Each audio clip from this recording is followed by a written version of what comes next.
প্রতিষ্ঠা দিবস। তোমরা তো আগের ভিডিওতে দেখেইছিলে আমি দক্ষিণেশ্বর থেকে একটা মা এনেছিলাম, সেটাই আজকে বাড়িতে পুজো করব।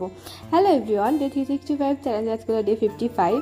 আজকের দিনটা আমার কাছে ভীষণ একটা স্পেশাল দিন, তো আজকে ব্লগটা তোমাদের সঙ্গে শেয়ার করতে পেরে আমিও ভীষণ হ্যাপি। তো দেখো, সকাল সকাল উঠে আমি বেরিয়েছিলাম, আরও কয়েকটা জিনিসপত্র কেনার ছিল, সেটা কেনার জন্য। আর এই গণেশ দাদাটা আমি কিছুদিন আগে দেখে গিয়েছিলাম, ভীষণ পছন্দ হয়েছিল, তাই ভাবলাম মায়ের সাথে সাথে গণেশ দাদারও পুজো হয়ে যাবে। তাই এটা কিনে ফেরার সময় গঙ্গার ওদিক দিয়ে যেহেতু ফিরছিলাম, ভাবলাম গঙ্গা স্নানটাও করে নিই। আমরা কিছু ভেবে যাইনি যে স্নান করবো, তাই যেই পরে গেছিলাম সেইভাবেই গঙ্গায় স্নান করে এখন আমরা ফিরছিলাম বাড়ি। সকালবেলা অনেক কিছু কেনাকাটা ছিল, সেই জন্যই বেরিয়েছিলাম। স্নান টান করে বাড়ি ফেরার পরে এখানে আমরা পুজোর জোগাড় করছিলাম।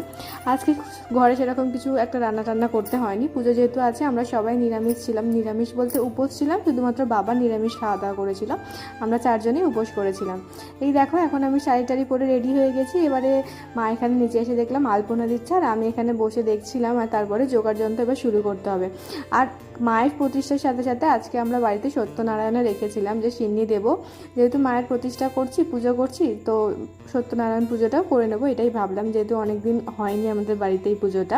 দেখো, সমস্ত জোগাড় যন্ত্র শুরু করে দিয়েছি, ব্রাহ্মণও চলে এসছে, আর ব্রাহ্মণ এখন সমস্ত কিছু গোছাচ্ছিল। অনেক দিনের ইচ্ছা ছিল যেন মাকে বাড়িতে পুজো করব, আর মা না চাইলে সেটা তো হয় না। দেখো, মাকে এখন মা ঠাকুরমশাই রেডি করছিল, এবারে ঠাকুরমশাই হাতে কিছু একটা বাঁধছিল, এবারে তুলে রাখবে।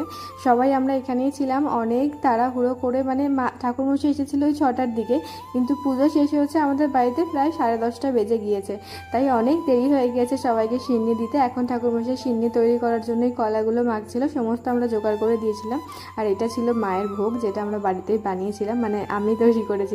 আর এই নাড়ুগুলো মা বাড়িতে বানিয়েছিল। এখন সিন্নিটা তৈরি করছিল, আর আমরা সবাই সেটাই বসে বসে দেখছিলাম। এই সমস্ত কিছু জোগাড় যন্ত্র করার পরে পুজো শুরু করতে পারবেন। জোগাড় করতেই না অনেকটা সময় চলে গিয়েছিল, তাই পুজোটা এত লেট হয়ে গিয়েছে।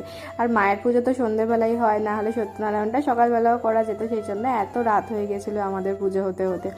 আর মাকে না আমরা উপরে রাখবো, কিন্তু এই জায়গাটাতেই পুজোটা করতে হচ্ছে, অনেকটা বড় জায়গা চাই পুজোর জোগাড় যন্ত্র করার জন্য, তাই এখানেই সত্যনারায়ণ আর মায়ের পুজোটা এই জায়গাতে করা হলো। কিন্তু তারপরে আমি মাকে ওপরে তুলে রাখবো, মানে যেখানে আমাদের ঠাকুর রাখার জন্য জায়গাটা করা হয়েছে সেইখানে। এখানে অয়নার মা এখানে ধুনো দিচ্ছিল, ধুনো জ্বালাতে বলবে ঠাকুরমশাই, সেই জন্য। দেখো, সমস্ত কিছু গুছিয়ে নিয়ে এবার পুজো শুরু হয়ে গিয়েছে, আর আমরা এখানে বসে দেখছিলাম পুজো। আর আমরা সকাল থেকে যেহেতু সবাই উপোস আছি, তো পুষ্পাঞ্জলিও দিলাম। আর এই যে এখন এখানে হোম হবে, সেই কারণে হোমের জন্য ঠাকুরমশাই সমস্ত কাঠপাট সাজিয়ে নিয়েছে। দেখো, ভীষণ সুন্দর লাগছিল দেখতে, মানে পুজোটা এত ভালো লাগছিল, আর খুব সুন্দরভাবে হোমটাও হচ্ছে। দেখো তোমরা, ভীষণ সুন্দর লাগছিল, খুবই শান্তি পেলাম পুজোটা বাড়িতে করার পরে। আর এরপর থেকে আমি কোনো ভিডিও ক্লিপ নিতে পারিনি, তোমাদের সঙ্গে এইটুকুই শেয়ার করলাম। চলো আজ আসি, টাটা, সবাই খুব ভালো থেকো, আর মায়ের দর্শন করে যাও, সবাই বলে যাও জয় মা।